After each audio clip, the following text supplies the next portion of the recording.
tẹ́ máa láti gba àlàáfíà láàyè kò yẹ kí gbogbo ìporógan yẹn wáyé mọ́ gbogbo ìgbàlódógóje ni èrò ọ̀wáyà ṣebí Ọ̀rànmíyàn tó tẹ Ifẹ̀ tó tẹ Ọ̀yọ́ ṣebí Ifẹ̀ ló ti lọ bó lẹ́sẹ̀ pìtàn Ọ̀yọ́ tẹ̀ ní sọfẹ̀ bó lẹ́sẹ̀ sọfẹ̀ tẹ̀ ní sọ̀yọ́ Ifẹ̀ sì lolú olúkólú kan yìí tọ́ ni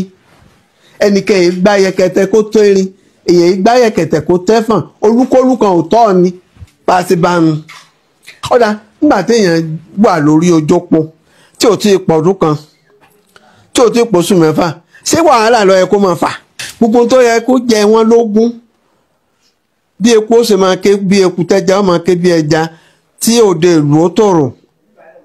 pípé ìwọ ojú mi èmi ojú ọ kí ni a fẹ́ gbà mí. Aláàfin ọba ní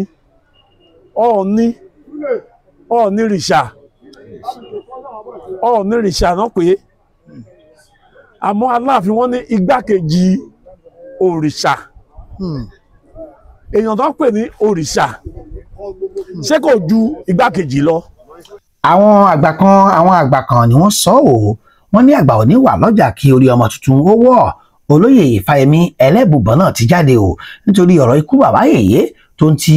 Ọọ̀ni rìṣà ní ṣé ohun tá a nílò ní ti dúpọ̀ òun ọ̀tẹ̀ àti ìjàgbá méjì tó ń fojúmọ́ ayé le koko láàrin àwọn ọba aládé ilẹ̀ Yorùbá bẹ́ẹ̀ ni ìtọ̀kọ̀ yìí máa wáyé nípa ẹni tí í ṣe olórí láàrin àwọn ọmọ aládé gbogbo Ifáyẹmí sọ̀rọ̀ Àràbà ìlú Òṣogbo kọ̀ ó lóun ò ní fi gbogbo yọ̀ ní tòun nítorí ohun gbogbo tí ó bá ti jẹ́ ti orí òkè títí náà ni àgbérù wọn sí àgbà ò sì lè wà lọ́jà kí orí ọmọ tuntun ó wọ̀ Àràbà ti sọ pé Ifẹ̀ làkọ́kọ́ Ọọ̀ni rìṣà ní bàbá òun náà ni aṣáájú Ilé Ifẹ̀ gan ni orírun kí àwọn bàrà yìí ó jẹ́ kí ogun ó sinmi ọdún àkọ́kọ́ yìí kí ọmọ láwàní àwọn òjò fi sọ ìlú Ọ̀yọ́ dẹ̀rọ̀ kí ilẹ̀ Yorùbá ó lè wà níṣọ̀kan ló dára ariwo mo jù ọ́ o kò jù mí káwọn bàrà yìí ó fọwọ́ nù kí orírun Yorùbá ó lè fẹ̀dọ̀ lórí òróòró bó ti ṣe sọ nìyẹn bẹ́ẹ̀ ni olórí OPC náà gbà ìyẹn igbákejì Ọlálẹ́rè Adésọpé tó ń darí OPC reform náà ti sọ̀rọ̀ kódà ó fa kò mọ́ òkun yọ lọ́jọ́ tí wọ́n ṣe ẹni ńlá fún olórí wọn tó tún lé ní ẹni ọdún kan sí lókè èèpẹ̀ nílùú Abẹ́òkúta ni báwo gan ló ṣe sọ. orúkọ yín lẹ́kùnrẹ́ sà. orúkọ mi ni Afọlábí Ọmọ́tọ́ṣọ̀ tí mo jẹ́ igbákejì ààrẹ ẹgbẹ́ OPC reform Oòduà People Congress reform. àwa akó ayé ní ọlọ́àtúbọ̀ dá wọn sí. àṣẹ. ẹni tí ó jẹ́ olórí ambassador Olúdáre Adésọpé. ambassador Olúdáre Adésọpé. èyí tí wọ́n ṣe lénìí wọ́n láwọn ò ní ṣe patí wọ́n láwọn ò ní ní àwọn ń pelé àwọn ṣe gbẹ ṣùgbọ́n àwọn tó ń jọmọ ẹgbẹ́ làwọn fẹ́ dùnnú ìgbésẹ̀ yìí wọn ò ṣe mọ́ ṣe lóòótọ́ ṣùgbọ́n kí lẹ̀yin rí sí. gẹ́gẹ́ bí ẹ mọ̀ èèyàn tó bá nífẹ̀ẹ́ ọmọ ẹgbẹ́ ó máa ronú jinlẹ̀ dáadáa lórí ọjọ́ ìbí ẹ̀ tóun rò wípé kóun máa dùn àwọn ọmọ ẹgbẹ́ òun nínú kì í ṣe bó ṣẹ̀ṣẹ̀ ń ṣe ó ti tó ẹ̀kẹ́ eléyìí ló máa jẹ́ bí ẹ̀kẹ́ rẹ̀ tó ti ń ṣe. so kí wàá ní. adẹ̀ ń gbàládùra yìí pé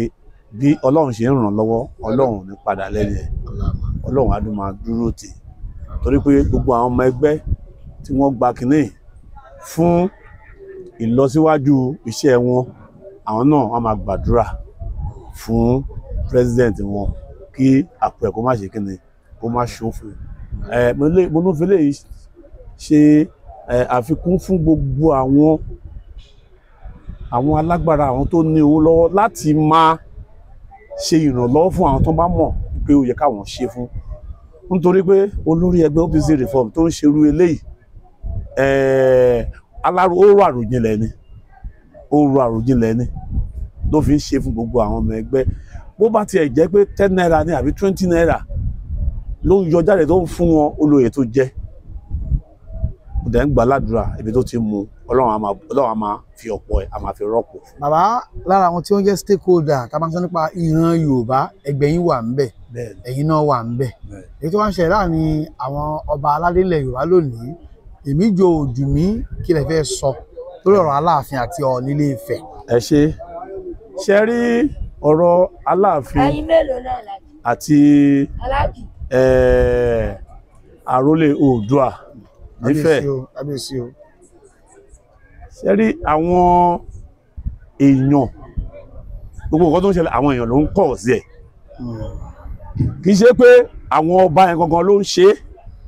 bẹ̀tẹ̀ àwọn èèyàn wá tí wọ́n láròjinlẹ̀ tó jẹ́ pé Aláàfin ọba ni Ọọ̀ni